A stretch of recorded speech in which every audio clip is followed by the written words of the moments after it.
Hello, Embird friends. Today is going to be a very exciting lesson, and because it's going to be covering the new CurlyPlant in Embird 2024 here in Studio Next. So, what you're looking at is a beautiful CurlyPlant, and it's got some very specific parameters on it. So now here is the object here, and you can see it's just a square. And if you look down here, it's just a 190 by 190 square. And this font here, it's just another mesh object that I created and put it in the center. So but the mesh object is just a square. So we actually created this entire design with its circle and these symmetrical leaves coming off of it. We created all that with just one setting or one object, and we let Embird actually create it for us. So we'll go into params in a minute, but I just want to show you, just so you know, how I created this. All I did was come over to Mesh Object here. I clicked on it. I clicked anywhere. Then I did Shape, Rectangle, and I just drew a rectangle. Okay. I didn't use this yet. I usually never use this at this point, but I can come over and, instead of tiles, choose plant and so on. But I usually just create my object and I go into the params menu for everything else. So I created my rectangle and I hit enter. And then I came to transform, transformation window, size. I left this off and I clicked on the square. Control A, I clicked in here in this box and did Control A and then 190 and hit enter twice, because when you're in this box you have to hit enter twice, or the check mark. Enter twice does the same thing. That's 190. I made this 190. Control A, 190, enter, enter, and then apply up here. That resized it, and then hit this to get out of this tool. And I centered it by holding Control and Alt and C. Okay, so that's all I did. I just created a square. So here is the object, the new mesh object. It's identical to this one. Okay, so I'm just going to delete it, and I'm going to go into this one and show you the params that I used on it. And let me actually, before I go in, I'm just going to hide the letters so you don't get confused and think that the lettering was any part of this. Okay, this is all that was created with this mesh object. So I'll go into params. Okay, and you'll see that for mesh mode, I chose plant. Okay, and then for this next choice or mode, I chose curly branching as opposed to the plain branching. That was what we had last year. This was all we had for branching. You got to choose the kind and so on. But I chose the new tool, curly branching, on this third tab here. Okay. So basically, I'm going to be working with this third tab and this first tab, which is, whether or not I want to include contours, the layers, and the min and max length. Okay, so I'm going to leave that as is, and I can actually uncheck both of them because I technically don't have any holes. Even though this looks like a hole, you'll see it's just part of my params that I used. Okay, and so for this particular design, under options, the very first tab, for growth kind, I chose from core. Okay, you could choose from origin point, meaning when they say growth kind, let me X out. When they say growth kind, they mean how do you want the plant to emanate from? How do you want it to generate from? Do you want it to generate from a core that you've chosen? In this case, the core that I chose. Okay, if I choose from core, then this becomes bolded. Okay, you click on it and you choose your core kind. I decided to choose one of Embird's cores from their library. And if you choose that, you have to go to Library Glyphs to choose your core. And this is the core I chose, this circle. And click this triangle, you get lots of cores that you can choose for your flower, your sprouts. I shouldn't say flower, because in this case I don't have any flowers, I only have leaves, but we'll get to that in a minute. But you can choose, a lot of different cores, and I just chose the circle.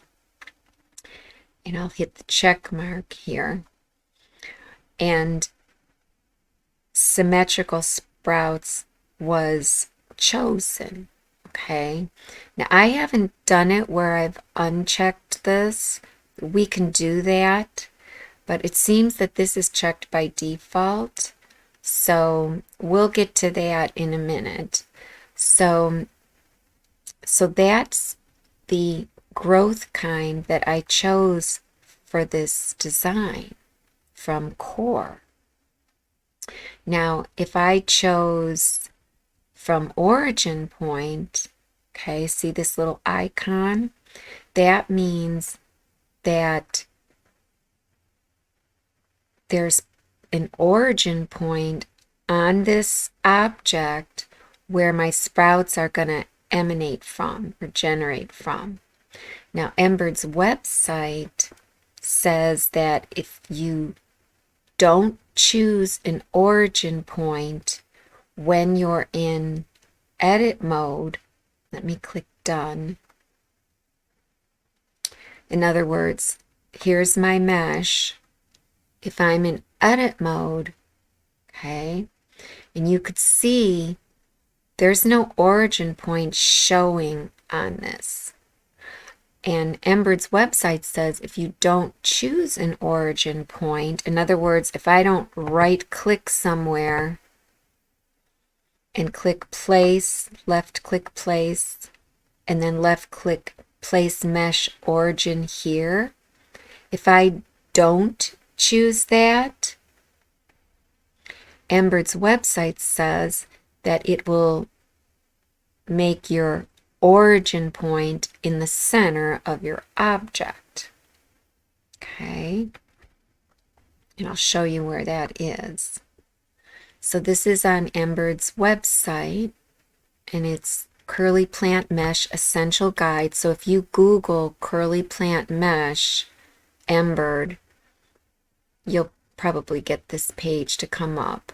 So down here for origin point, it says if origin point is not defined, a geometric center of the object is used as the origin point. Now, just so you know, sometimes I have not defined an origin point. Here's an origin point on this one, but sometimes I've not defined it, but Embird wouldn't generate the object. In other words, if I have this chosen as my growth kind, but I have no origin point on in my edit screen, it doesn't work. Sometimes it does, so I'm still a little fuzzy on why sometimes it works and sometimes it doesn't. So just so you know, if you choose from origin point and you assume that it's going to just emanate from the center, but yet it won't generate, go ahead, close out of your params, come back to the edit screen, and make your origin point. So in this case, I'm in 3D, and I can't see my center, my 0, 0, if I wanted to put it in the center. Let me go into normal view. Okay, and my grid is showing. Here's my 0, 0. I'll just click, I'll right click there, place mesh origin here. Okay, so now I've got one showing. And then I'll just click enter or check up here. Okay, and I'll go back. Okay, so now from origin point, I can pretty much rest assured that it's going to work because I have an origin point chosen. Now remember, when I first started this lesson, we didn't have from origin point as our growth kind, we had from core. Just to let you know. Before I go any further, let me just say that no matter which growth kind you choose, from origin point, from core, or from any of these rotations, okay, you've got lots of rotations, and then you have mirror and rotation at the end here. No matter what you choose here, you always get the flowers and leaves tab to be bolded.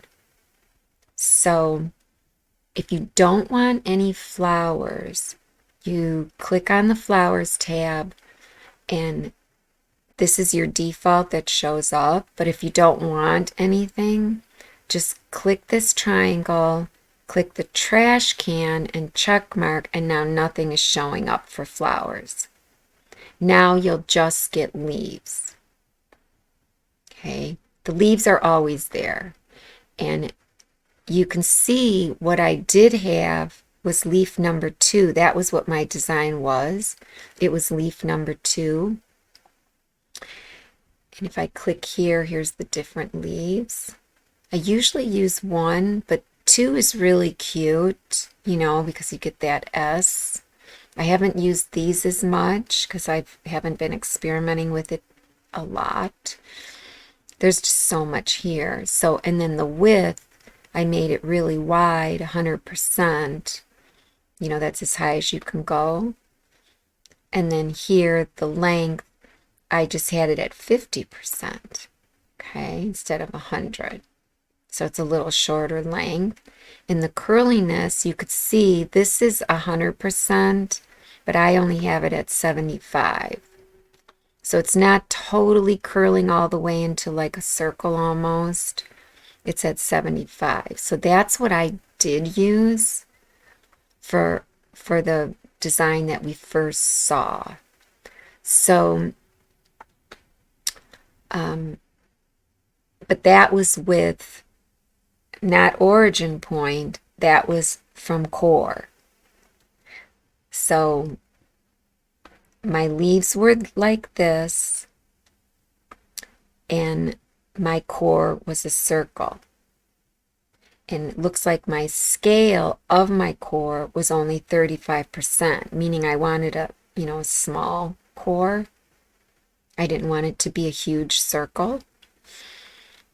And notice that since I chose to get my core from my library, the font glyph tab is grayed out. You know, I can't choose it because I didn't choose font. I chose library. These two cores, this is as if you had a hole in your design. If you created a hole over here in your design ahead of time, or if you chose carvings ahead of time. In which case, if I chose holes, then both font and library are grayed out because it's just going to go by the hole that's in my design. I don't have a hole in my design, so I'll go back to this. So this is basically what I had on this design. Let me click apply and I'll go through these with you in a minute, all of these settings. And I'll just click apply. It's so hard to know where to start with this lesson. So when you click apply, you want this to gray out and you want to see generate stitches window. So there was the design. Okay. And I'm in normal view. I can't click 3D while this is open, but I just kind of wanted to show you what, and I don't recall this being like this. I don't recall that. I don't know if I changed something. But with this overlap like this, I can actually convert this entire mesh to an outline and then delete those, but I don't remember those being there when I first opened this. So let me click done. I'm going to save this as a different file name, save as plant seed 1A, save, I have my caps lock on. Okay, and then I'm going to open the original because I don't remember this overlap happening. And I'll show you what you could do if that happens. Open recent, seed 1. Yeah, see, these weren't overlapping. So let me go into this one and see what was so different about this. Okay, everything looks the same.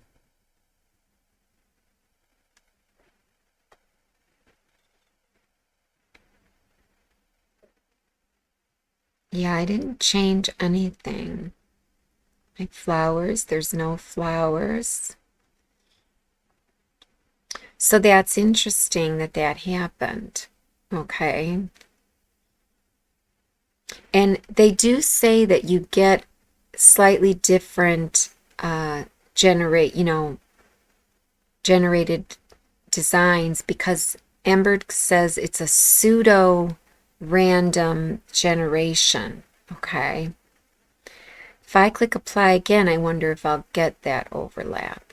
I don't know. I don't know. But for me to go through the rest of these, it might be easier if I start with from origin point, because you might be able to understand it better. I'll just leave it on here and then I'll go over it again on origin point, just so you know. So if you choose a growth kind of from core, then your core tab will appear. You'll go to the core tab.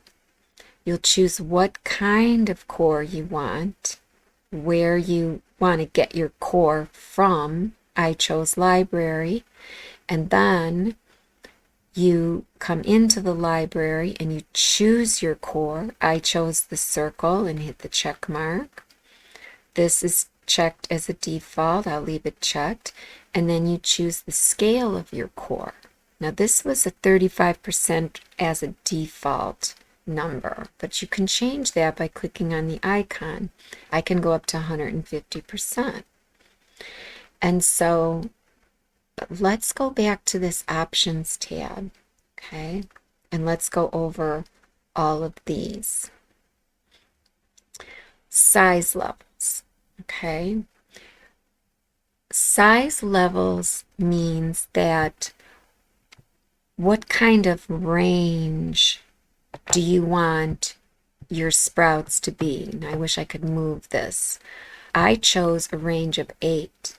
That means that I'm going to have a wide variety of sizes in my sprouts. And in this case, my sprouts are only leaves because remember I had 0 for flowers. So when I chose 8 for the range, okay, I got all different sizes of leaves, you know, from really, really small to really, really big. So if I chose a 1 for my range, then all of my leaves would be pretty much the same size. There's a slight difference, but they'll be closer to the same size. Okay. And I'll just show you that difference by clicking apply. I'll try to just go one variable at a time and show you the difference.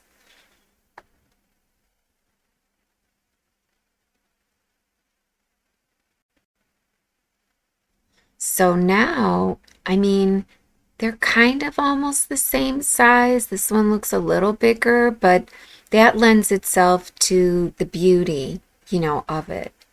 And you can go then anywhere in between. If you just want a medium amount of size difference, choose a range of 4. So now we're going to get bigger difference than just the 1, but we're not going to get as big a difference as the 8. So now they're, you know, a little bit more middle of the road difference in sizes. Okay. So I'll go back to 8. For this design, I thought the 8 looked pretty cool.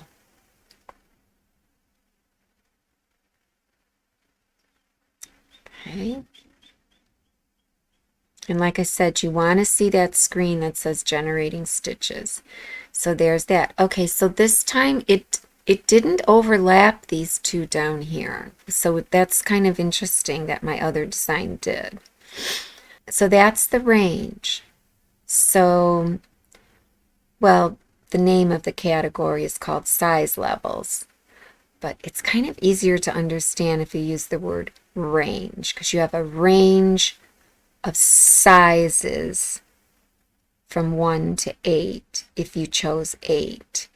And you have a range of sizes from 1 to 4 if you chose 4, and so on. So then this next one, maximum sprout generations. Well, the default is 1,000. Okay, or not 1,000, that's 10,000. That's the maximum. And what is a sprout generation? Well, my first generation, it looks like, because remember, I have, for my leaves, I chose number 2. So the shape of this leaf, you know, looks like, say, it's starting here. And, you know, that's my leaf. So I guess I could look on this side to be easier to relate this to the actual design that got generated. So if I look at this one, you would say to yourself, well, this looks like, you know, just one generation. Okay, because let's go back to options. Maximum sprout generations. This just looks like 1. Is it 1, or is this 1 and then this 2 and then this 3? Now, this one's hard for me to understand, because let's look at this piece here. Is this 1 and then this one is 2? You know, like I said, it's a little hard to understand. So my point being, there's only like 2 or 3 generations that happened on this design, okay, on this object. The maximum is 10,000, but your generations are only going to go as far as your object, depending on if you chose for your span interior, cropped, or overflow. If you chose overflow, then it'll go beyond your object boundaries. But I chose interior because I wanted to keep it within the object. And I didn't choose crop because I didn't want it cropped off, cut off. I didn't want a leaf cut off right through the middle. I wanted it to look like a complete design. So that's why I chose interior. Okay.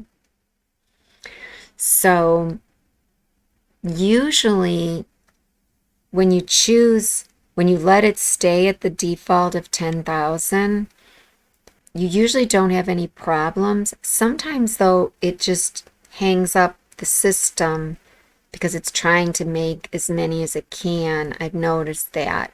So just be aware of that. If it takes really long to generate your design, come in and change your count to a more reasonable count. Like in this case, I thought it was 2 or 3. I'll choose 3. And now I'm going to see, I'll click apply again and see if I get the same design. Then I'll know my maximum is 3 on this particular design or generation. Okay, see, it didn't change. Okay, and if I changed it, I could right click on it or just click count. If I changed it down to 2, did it change? I don't know now. I don't know. They look very similar. I'm going to click apply at 2 and see if it changes. I mean, this is all computer generated. So, okay, now it changed. So there's your 2. So that makes you think that, okay, my leaf is this number 2. So it looks like an S. It makes you think that maybe this big one is 1 and then this little one is 2, or is this little one the first one and then this is a sprout off of that? I don't know. But you notice these two just have 1 sprout generation. Okay. And down here, it looks like I have the 2, but they're all different. It's just so cute. And here's the other thing that we didn't cover. Seed. Think of the seed as, you have different plant seeds. They make different looking plants.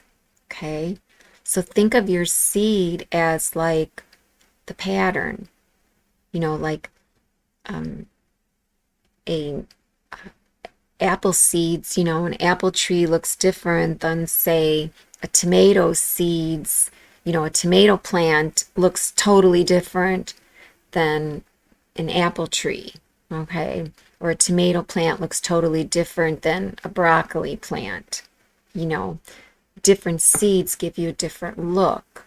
So if you want to keep everything else the same, but you just want a different pattern. In other words, if you want to keep from core, you want your range, you want it different in sizes, you only want 2 sprout generations. This we didn't cover, but this is like the overall scale. So 300%, maybe that's why I got such a big one here. That's kind of like the overall scale. Okay, I could have chosen just 100% and so on. And if you still want it to be interior, but you just want to see a different kind of pattern, well, then you go to a different seed. If I click on seed, look at how many different seeds the computer can generate. Okay, 1,000. Now, if you use these arrows and once I click this up arrow or down arrow. If I click the up arrow, it'll go to seed 2. If you use the arrows, then you don't have to click apply, because using the arrows automatically is like clicking apply, just so you could see your next pattern. So I'm going to click the arrow and you'll watch the screen. It'll generate a new pattern or a new seed. Just give it a minute and it should gray out. Okay, we should get the, okay, I didn't even get the other screen, but it did change. So that's seed number 2. It's a slightly different pattern, and I do have some overlap here. And you may say to yourself, well, should I have changed my range to 7? Should I have changed my overall scale to 200 to get these to not overlap? Maybe. Let's try it. Let's just go 7. You know, you kind of want to change one variable at a time so you could see what made the change, and I'll click apply. And if that doesn't work, then maybe I'll go down and scale, because okay, so that there's no overlap now.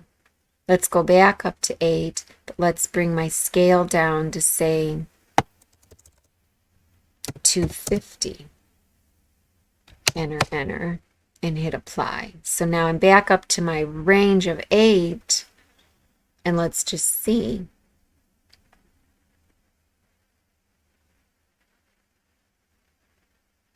Okay, I got a totally different design. And I don't really like that design. I don't think it looks as interesting, because these are all, you know, the same. So I kind of liked it better when I went to 7. So, but it did stop the overlap. I could try 290% on the scale and see if I get back to something that looked more interesting. Okay, I'm almost, you know, back up to interesting, but not quite. I don't have the overlap, but it's still not exactly as good as it was. To me, oh, I have overlap down there. I didn't see that. So, okay, so now I don't have any overlap. So I'm a little bit more interesting. Okay. And then if I want a different pattern altogether, I can go to the next seed. I can use the arrows, or I can just come in here and be like, let's see what seed 10 does. I mean, the sky's the limit, right? And now, since I went into it, I have to click apply. It's not like using these. So you can see that you pretty much never get the same design. Now that's kind of cool. Okay. So, and everything is staying within the interior, but that's just because I have maximum sprout generations as 2. Let me go up to, say, 3 or 4. Let's go up to like 6, okay? Because I have my scale really big, and I kind of think that 6 would generally take me beyond this object boundary, I would think.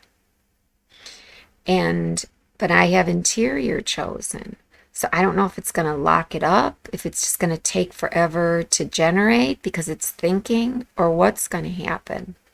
But I'm just going to try it and see. Is it still going to stay in the interior, or is it just going to lock up? Let's see. Okay, it didn't lock up, but here's the thing. Maximum sprout is 6. So it basically told me, okay, we could go to a maximum of 6, but not with this small of an object. You know, we only could go to like, I don't know, is this 1, 2, 3? We could only go to 3, okay? If you want to stay on the interior. What if I chose overflow? Okay. Everything else is the same. Let's see. So that means it's going to flow beyond the object boundaries. And now remember, what's interesting is, okay, there it flowed. Oh, that is so pretty. That is so pretty. And if I like that, okay, but let's just say, let me hit done. Okay. Let's say I like that, but it's too big. Maybe because the actual design you can see, you know, maybe it goes beyond my hoop.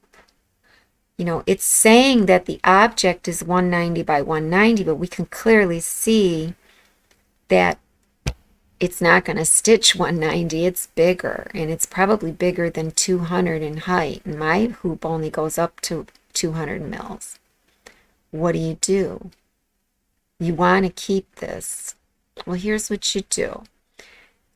You click on that mesh object. You go into Convert, Fill Mesh, and Sfumato. Create outlines from mesh. Okay. So it's going to be exactly the same stitch length. Everything's going to be the same. But now you have all outlines. And now look, this new object, we'll make it green. This new object, it's showing object boundaries of the actual stitches. Whereas, you know, our original, if I click on it, look at what it does, okay? That's not really true. This one is true. And if we look down, it's 206 wide by 212 in height. It's going to be too big for my hoop. But because they're just outline stitches, here they are down here grouped. Okay, if I ungroup them, right-click groups, ungroup, there's all these outline stitches. There's no scissors, so it's still going to stitch seamlessly, just like the original.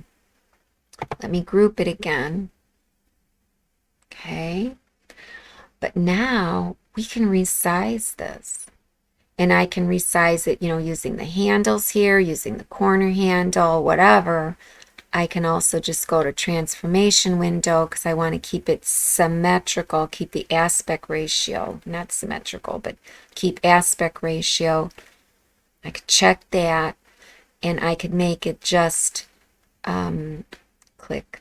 In height, I only want to go up to, say, 190 because I want to be able to rotate or adjust my design at the machine in case I hooped crooked, you know. So I don't want to go up to the 200 max.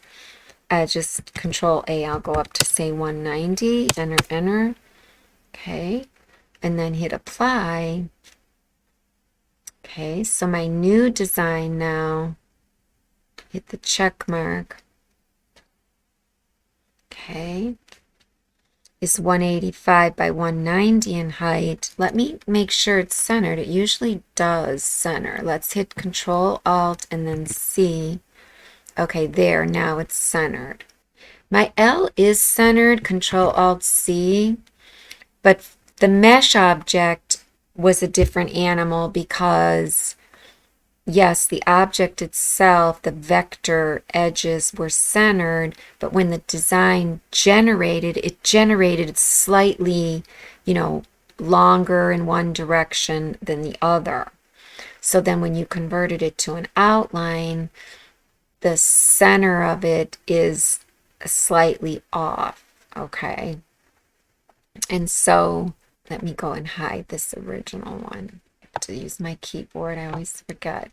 Okay, if you notice, yeah, it's centered, but now this L, if I wanted to keep the L in there, yes, the L is centered, but we're going to have to make it smaller. And even if I hit Control Alt C on that L, that's the actual center of the hoop. It's just that the way this generated, it generated a little bit off. But that's just what makes it so organic looking. You know, these down here are a little shorter than these up here. And it just adds to the interest and beauty of the design. So we'd have to arrange this L in the center. You know, I'd have to arrange it anyways, just because of the way the L is shaped. So even if I centered it, say, horizontally, I'll go to transform center horizontally. Okay. See how the L, if I click outside, it's a little over to the right anyways. So I would probably, you know, select it and hold control and maybe move it that way. But then I still want to center it vertically, so I'd hold control again and grab this and maybe bring it down here. So I have to adjust the L anyways. So it's okay that this circle isn't exactly in the center, as long as your overall design is centered. So if I click the green outline and then blue L, that's pretty much my design. This up here is just like a basting rectangle that I created. I have it hidden right now, and I could use that, but for these two, with them both selected, I'll go hold Control Alt and C, and you could see it didn't move. So this is centered. So when I take this to my embroidery machine, my design is centered in the hoop. So there you go. There is your beautiful mesh design using CurlyPlant and using the core option to make your CurlyPlant design.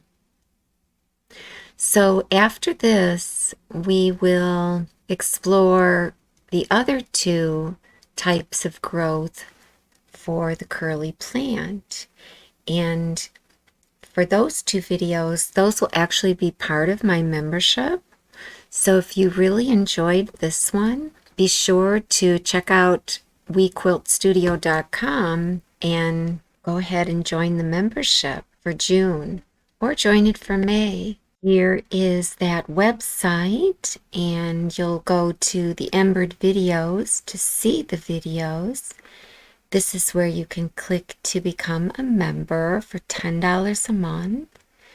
And also, if you use this coupon code at the Embird site, you can get 10% off of anything you buy on the Embird site that's over $100. So if you don't have Embird Studio, which is called digitizing tools on their site, if you don't have digitizing tools, which also includes Studio Next, then you can get it for 10% off, because I believe it's about $150 by itself. So, you know, you'll get $15 off of that. So you would click here, and you click here for video instructions as well. But if you scroll down on the video page here and you look for another red bar, that's where you can see where the videos are for the month. So for the month of May, all these three above videos are part of the May access.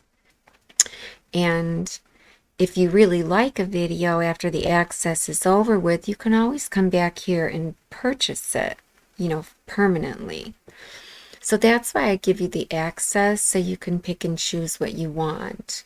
It's really a great deal. So for May, I have a lot of videos for May. Usually I only have 3 or 4, but I actually even added this one free. So even if you go to my YouTube channel, you'll see this one is just a public video. And the YouTube channel is just called WeQuilt Studio as well. But you'll see this red bar on my website, and that's the red bar that alerts you to which videos are the access ones for that month. So here's some more for the month of May, but it's the second and third videos above. So it'd be these two. The traditional applique part 1, part 2. Now these aren't Studio Next, these are Studio Regular and Editor. Same for this one. This